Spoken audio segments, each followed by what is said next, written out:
جب تک میں آل انڈیا علماء مشائخ بورڈ کے آفیشیل پیج پر جناب غلام رسول دہلوی صاحب کا استقبال کرتا ہوں۔ السلام علیکم ورحمۃ اللہ تعالی وبرکاتہ۔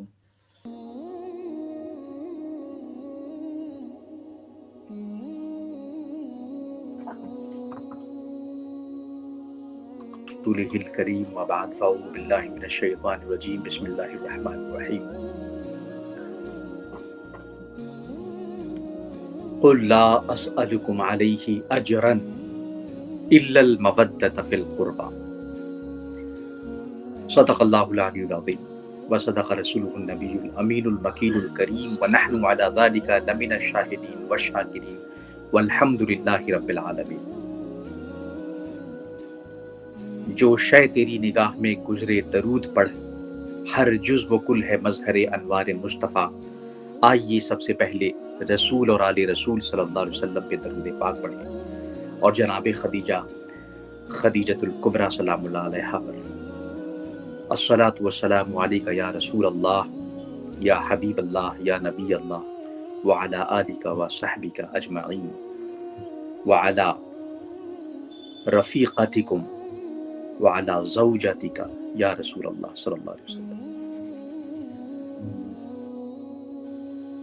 حضرت خدیجۃ الکبریٰ سلام اللہ علیہا سیدہ طیبہ طاہرہ، جنہیں آج ہی میں نے اپنے ایک شعر میں یوں بیان کیا ہے کہ وہ مکے کی خدیجہ محمد کا مدینہ تھی، وہ مکے کی خدیجہ محمد کا مدینہ تھی صلی اللہ علیہ وسلم۔ آپ اور ہم سب جانتے ہیں کہ رسول اللہ صلی اللہ علیہ وسلم کو مکے میں کتنا ستایا گیا، پریشان کیا گیا، اور مدینے میں آپ کو کتنی تسکین پہنچائی گئی۔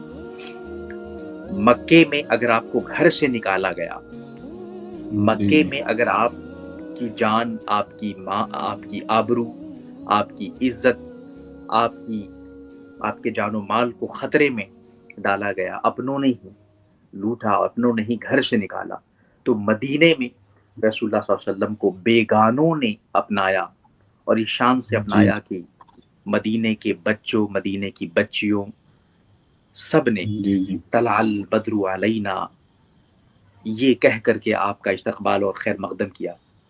لیکن میں یہ عرض کرنا چاہ رہا ہوں اپنے شعر میں، وہ مکے کی خدیجہ ہی محمد کا مدینہ تھی، کہ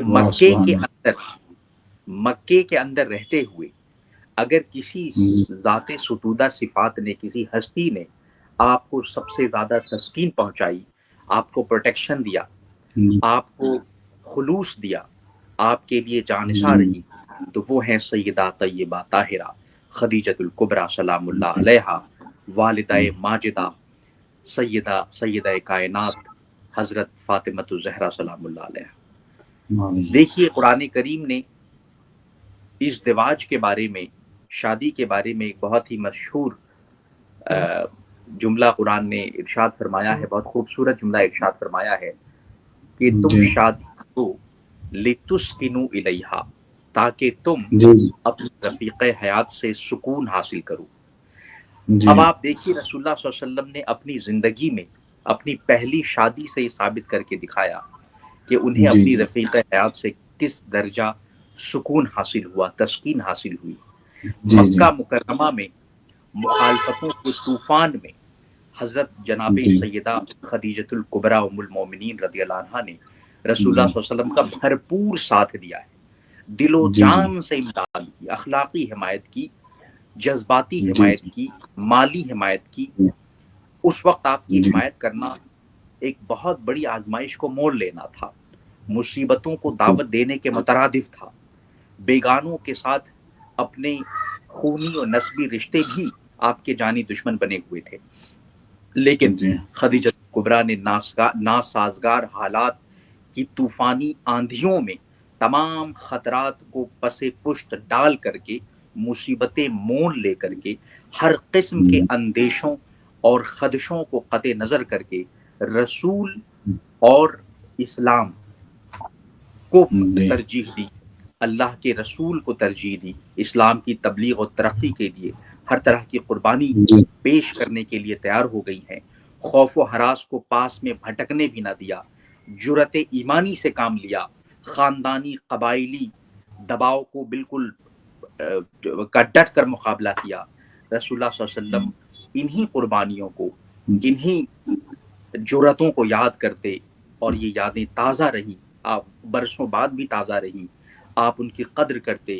جب بھی آپ کو ان کی یاد آتی تو آپ صلی اللہ علیہ وسلم ان کی قبر انور پہ چلے جاتے، روتے، اپنی رفیق حیات کو یاد کرتے، والہانہ انداز میں ان کا تذکرہ کرتے، اور حضرت خدیجہ رضی اللہ عنہ کا بڑے بڑے شوق سے ذکر کیا کرتے تھے، حتیٰ کہ حضرت عائشہ رضی اللہ عنہ بیان فرماتی ہیں کہ میرے دل میں حضرت خدیجہ رضی اللہ عنہ کے لیے ایک رقابت اور ایک غیرت سی پیدا ہو گئی تھی، اتنی کسی اور کے لیے نہ ہوئی، حالانکہ میں نے انہیں دیکھا بھی نہیں تھا، انہیں انتقال فرمائے عرصہ ہو گیا تھا، مگر رسول اللہ صلی اللہ علیہ وسلم جس کثرت کے ساتھ، جس شوق کے ساتھ، جس محبت کے ساتھ، جس والہانہ انداز میں ام المومنین خدیجۃ الکبریٰ کا ذکر فرماتے تھے، یاد کرتے تھے، تو میرے دل میں ایک جذبہ رقابت پیدا ہو گیا تھا۔ ایک دفعہ میں نے عرض کیا، حضرت عائشہ کہتی ہیں یا رسول اللہ، کیا آپ قریش کی ایک بوڑھی خاتون کو یاد کرتے ہیں جن کے دانت بھی گر گئے تھے، مسوڑے بھی سرخ ہو گئے تھے، اور انہیں فوت ہوئے زمانہ ہو گیا، اور خدا تعالیٰ نے ان کے بدلے میں آپ کو ایک جواں سال اور بہتر عالمہ رفیق حیات عطا فرما دی ہے؟ آپ نے فرمایا، اے عائشہ، تم کیا جانو خدیجہ کیا چیز تھی، تم کیا جانو میری پہلی رفیق حیات کیا تھی، وہ ایسی پاکیزہ، ایسی سعید اور ایسی فرشتہ صفت روح تھیں جس نے ہماری خاطر سب کچھ لٹا دیا تھا، اپنی جان، اپنا مال، اپنا گھر، اپنی عزت و آبرو، لوگوں کے تانے سنے، انہوں نے سب کچھ لٹا دیا، مخالفتوں کا طوفان مول لے لیا، لیکن منہ نہ موڑا۔ ہم اس وفادار، اس وفا شعار مخلص رفیق حیات کو کیسے بھول سکتے ہیں؟ یہ رسول اللہ صلی اللہ علیہ وسلم نے ارشاد فرمایا۔ اسی لیے بہت مشہور حدیث ہے، آپ نے فرمایا کہ مجھے خدیجہ کی محبت پہ پیدا کیا گیا ہے، میرے دل کو، میری فطرت کو، میری جبلت کو خدیجہ بنت خویلد کی محبت میرے اندر ودیعت کر دی گئی ہے، یہ اللہ کی جانب سے ودیعت کر دی گئی تھی۔ اب میں یہاں کچھ پوائنٹس ذکر کرنا چاہوں گا، یہ تو تمہیدی گفتگو تھی، اب آئیے میں کچھ اہم پوائنٹس بیان کرنا چاہوں گا جو آج ہمارے سوشل اور ہمارے ریلیجس اور ہمارے اسپریچول ڈسکورس میں آنا چاہیے۔ سب سے پہلی بات یہ کہ رسول اللہ صلی اللہ علیہ وسلم جب غار حرا میں تشریف لے جاتے، اور آپ سب کو معلوم ہے 10 سال تک رسول اللہ صلی اللہ علیہ وسلم نے غار حرا میں لگاتار رات و دن دیے ہیں، وقفے سے، تو ایسے میں خدیجۃ الکبریٰ سلام اللہ علیہا تھی جو آپ کا گھر سنبھال رہی تھی۔ آپ کا گھر یعنی معاشی طور پہ، اقتصادی طور پہ کون تھا وہاں پہ؟ خدیجۃ الکبریٰ تھی۔ اور پھر غار حرا میں بھی وہ جاتے، رات میں جاتی، اور مولا علی علیہ السلام دن میں جایا کرتے تھے کھانا لے کر کے۔ تو 10 سال تک خدیجۃ الکبریٰ نے اپنے شوہر کے پیغمبرانہ مشن میں شروع سے ہی ان کے مراقبے میں، ان کی روحانی ریاضت میں اور ان کی عبادتوں میں ساتھ دیا ہے۔ اور جب پہلی وحی نازل ہوئی ہے اور رسول اللہ صلی اللہ علیہ وسلم پریشان ہو گئے، گھبرا گئے، تو بہت مشہور حدیث ہے، بخاری شریف کی پہلی حدیث ہے کہ وہ پریشانی کے عالم میں اپنی رفیق حیات کے پاس جاتے ہیں اور کہتے ہیں، زملونی زملونی، اے خدیجہ مجھے چادر اٹھاؤ، مجھے چادر اٹھاؤ، پسینہ چھوٹ رہا تھا اور تھے پسینے سے۔ ایسے میں حضرت خدیجہ نے جو آپ کی دل جوئی فرمائی ہے اور آپ کو جو حوصلہ دیا ہے وہ جاننا بہت ضروری ہے۔ آپ نے ارشاد فرمایا، یا رسول اللہ آپ کیوں گھبرا رہے ہیں؟ اے میرے شوہر نامدار آپ کیوں پریشان ہیں؟ کلا لن یخزیک اللہ ابدا، اللہ ہرگز آپ کو رسوا نہیں فرمائے گا۔ کیوں؟ اس لیے کہ انکا لتحمل الکل، آپ لوگوں کا بوجھ اٹھاتے ہیں، وتقری الضیف، مہمان نوازی کرتے ہیں، وَتُعِينُ عَلَى نَوَائِبِ الْحَقِّ لوگوں کو مصیبتوں میں حق میں ساتھ دیتے ہیں۔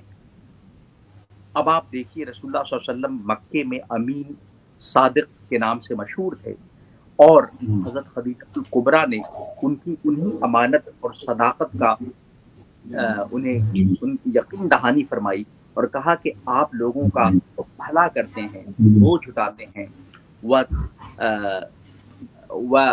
اور آپ معدوم و تقسب المعدوم اور فقراء کی خبرگیری کرتے ہیں، امداد کرتے ہیں، آپ کے ساتھ کیسے کچھ ہو سکتا ہے؟ اور پھر جناب خدیجہ الکبریٰ رسول اللہ صلی اللہ علیہ وسلم کو لے کر کے جاتی ہیں اپنے چچا زاد بھائی ورقہ بن نوفل الاسدی کے پاس۔ یہاں میں ایک امپورٹنٹ کروشل پوائنٹ کو ہائی لائٹ کرنا چاہوں گا۔ حضرت خدیجہ الکبریٰ کہتی ہیں آئیے میں آپ کو اپنے بھائی چچا زاد بھائی ورقہ کے پاس لے چلتی ہوں۔ وہ کیا تھے؟ He was a Christian scholar. He was a biblical scholar.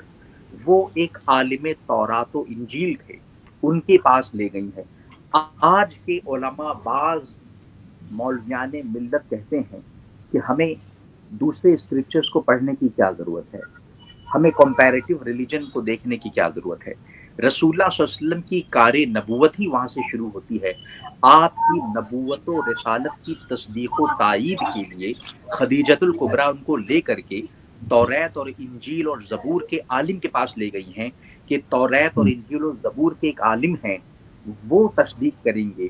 اور قرآن کریم ارشاد فرماتا ہے کہ قرآن کریم جو ہے تصدیق فرمانے کے لیے آیا ہے اور اتمام فرمانے کے لیے آیا ہے گزشتہ تمام صحیفوں تمام کتابوں کے لیے۔ توریت انجیل زبور کا تتمہ ہے قرآن کریم، ان سب کی تائید و تصدیق کرتا ہے قرآن، جو کچھ اس میں صحیح ہے اس کی تصدیق کرتا ہے۔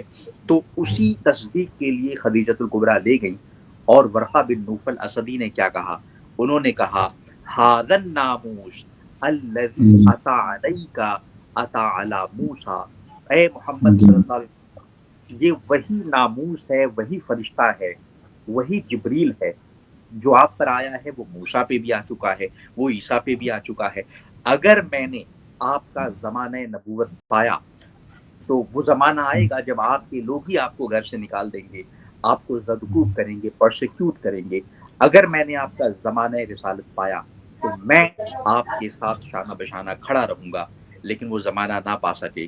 یہاں حضرت خدیجہ الکبریٰ ہمیں سکھا رہی ہیں کہ اسلام جو ہے وہ ایک کنٹینیوٹی کا نام ہے، اور رسول اللہ صلی اللہ علیہ وسلم کی رسالت اور نبوت جو ہے وہ ایک تسلسل کا نام ہے۔ اسلام اور رسالت محمدی صلی اللہ علیہ وسلم کی کڑی شروع ہوتی ہے از آدم، اور وہاں سے اس کنٹینیوٹی کا کمپلیشن ہے رسول اللہ صلی اللہ علیہ وسلم کا پروفیٹک مشن۔ اور خدیجہ الکبریٰ نے اس کو ایسے سمجھ لیا کہ اس پروفیٹک مشن کو، اس پیغمبرانہ مشن کو جناب خدیجہ الکبریٰ نے اپنی زندگی کا نصب العین بنا دیا، اور Khadija الکبریٰ became the supporter, first supporter, financer and sponsor of the prophetic mission۔ یہ جاننے کی ضرورت ہے رسول اللہ صلی اللہ علیہ وسلم یتیم پیدا ہوئے تھے، آپ نادار تھے، آپ نے آیت کریمہ پڑھی کہ وجدناک عائلا فاغنا، تو جو آپ کو عائل پایا گیا، نادار پایا گیا، غریب اور یتیم پایا گیا، تو حضرت خدیجہ الکبریٰ کی مال و دولت سے اس پیغمبرانہ مشن کو پورا فائدہ پہنچا۔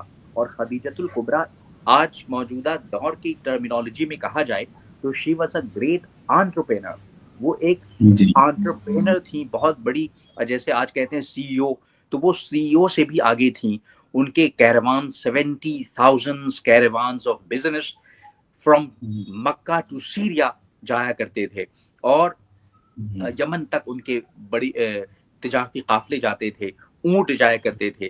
اور رسول اللہ صلی اللہ علیہ وسلم نے جو جوائن کیا تھا، آپ دیکھیے حضرت خدیجہ الکبریٰ سلام اللہ علیہا کو تو ایز این ایمپلائی جوائن کیا تھا، آپ نے ایک طرح سے ملازمت اختیار کی تھی، اور حضرت خدیجہ الکبریٰ نے اپنے غلام میسرہ کو یہ کہہ دیا تھا کہ دیکھتے رہنا کہ کہیں اس شخص میں کسی طرح کی کوئی کمی تو نہیں پائی جاتی ہے۔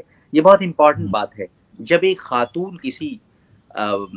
کسی کو اپنا شوہر بنانا چاہتی ہے تو وہ یہ نہیں دیکھتی ہے کہ اس میں کیا خوبیاں پائی جاتی ہیں، وہ اس پہ غور کرتی ہے کہ کہیں کوئی کمی تو نہیں پائی جاتی. تو میسرہ تم دیکھنا، غور کرنا کہ اس شخص میں کسی قسم کی کمی تو نہیں پائی جاتی. میسرہ نے بار بار نوٹ کیا اور یہی رپورٹ دی. نوشاد عالم چشتی صاحب تشریف لا چکے ہیں. ویلکم، خیر مقدم ہے آپ کا. بہت شکریہ، بہت شکریہ. جی ماشاءاللہ، آج آپ کی گفتگو سے ہم سب کو استفادے کا موقع ملے گا. تو ہم سب بھی میسرہ نے آپ کی گفتگو سے انشاءاللہ مستفید ہوں گے، کچھ سیکھیں گے. آپ ہمارے ایک بڑے اسکالر ہیں اور بڑی خوشی ہوتی ہے آپ کو سن کر کے اور آپ کو دیکھ کر کے. ماشاءاللہ آپ لوگوں سے ہی سیکھا ہے. آپ ہمارے محسن و کرم فرما غیر رسمی اساتذہ میں سے ہیں، تو اس کا حق ادا کرتے ہیں ہم لوگ. یہی بہت دعا جاری اللہ ہمیں توفیق عطا فرمائے. تو دیکھیں کہ یہاں یہ امپورٹنٹ چیز ہے. ایک تو جو غلام ہے میسرہ، ان کو انہوں نے کہہ دیا کہ نوٹ کرنا کہ اس شخص میں کسی قسم کی اخلاقی یا کسی قسم کی ذاتی کمزوری تو نہیں پائی جاتی. میسرہ نے غور کیا، بار بار دیکھا. میسرہ کی رپورٹنگ یہ تھی اپنے سی ای او، اپنی انٹرپرینر تک، اپنی مالکن تک، کہ اے خدیجۃ الکبریٰ، یہ بجائے اس کے کوئی کمزوری ہو ان کے اندر، یہ تو آپ کو فائدہ ہی پہنچا رہے ہیں. اتنا فائدہ پہنچا رہے ہیں کہ جو بھی بزنس ڈیل ہوتا ہے اس بزنس ڈیل میں جو ان کا پروفٹ ہوتا ہے وہ بھی یہ آپ کو دے دیتے ہیں. اور اس سے پہلے جو شخص اپوائنٹڈ تھا اسی پوسٹ پہ، تو یہ کہہ لیجیے بزنس مینیجر کہہ لیجیے آج کے دور میں، تو بزنس مینیجر کا جو پوسٹ ہوتا ہے وہ رسول اللہ صلی اللہ علیہ وسلم کو ملا تھا، مینیجیریل پوسٹ. اور حضرت خدیجۃ الکبریٰ جو تھی وہ ایک انٹرپرینر تھی، سی ای او تھی اپنی کمپنی کی. تو یہ رپورٹنگ ہو رہی تھی. خدیجۃ الکبریٰ بہت حیران ہو گئیں، یہ کون سا شخص ہے کہ اپنا بھی پروفٹ مجھے دے دیتا ہے، اور جس بزنس ڈیل میں پہلے کے مقابلے میں جو پروفٹ ہوتا تھا اس کا ڈبل یہ کر کے دے رہے تھے. یہ ساری چیزیں آپ تک پہنچ رہی تھی. انہی اسنا میں حضرت خدیجۃ الکبریٰ سلام اللہ علیہا کی ایک سہیلی ہیں نفیسہ، انہوں نے ایک دن کہا، اے خدیجہ، آپ کسی سے شادی کیوں نہیں کر لی تھی؟ اور میرا خیال ہے جو آپ کے یہ ملازم ہیں محمد صلی اللہ علیہ وسلم بڑے امین و صادق ہیں، آپ کا کیا خیال ہے؟ ما رأیکی فی محمد ان تتزوجی، ان سے شادی کرنے کے بارے میں کیا خیال ہے؟ حضرت خدیجہ کا جملہ بڑا تاریخی، میں اور محمد جیسا امین و صادق اور ان جیسا نوجوان، مجھ سے کہاں وہ شادی کرے گا؟ یہ انہوں نے کہا تھا. حضرت نفیسہ نے بھانپ لیا کہ یہ دل سے راضی ہیں لیکن کہہ نہیں پا رہی ہیں. تو حضرت نفیسہ نے پھر رسول اللہ صلی اللہ علیہ وسلم کی بارگاہ میں یہی سوال دہرایا کہ اے محمد صلی اللہ علیہ وسلم، آپ کا کیا خیال ہے خدیجہ کے بارے میں؟ کیا آپ ان سے عقد فرمانا چاہیں گے؟ میں بات رکھوں؟ تو رسول اللہ صلی اللہ علیہ وسلم نے ارشاد فرمایا، میں اور خدیجہ جیسی غنیہ، ان جیسی امیرہ، وہ کہاں مجھ سے شادی کریں گی؟ اس طریقے سے حضرت نفیسہ نے میڈیٹر کا رول ادا کیا، اور میسرہ نے پہلے ہی ساری ان کی اخلاقی عظمتوں کا اعتراف کر لیا تھا. اور ان سب سے پہلے جناب ابو طالب علیہ السلام نے، یہ بات ہم یاد رکھنے کی ضرورت ہے کہ رسول اللہ صلی اللہ علیہ وسلم نے حضرت خدیجہ کو کیسے جوائن کیا تھا، ان کی کمپنی کو، ان کے بزنس کو کیسے جوائن کیا تھا. حضرت ابو طالب رضی اللہ عنہ نے کہا تھا کہ اے خدیجہ، میرا جو بھتیجا ہے وہ بہت امین و صادق ہے، تمہارے بزنس میں مجھے لگتا ہے تمہیں بہت فائدہ پہنچائے گا، تمہاری تجارت میں. تو حضرت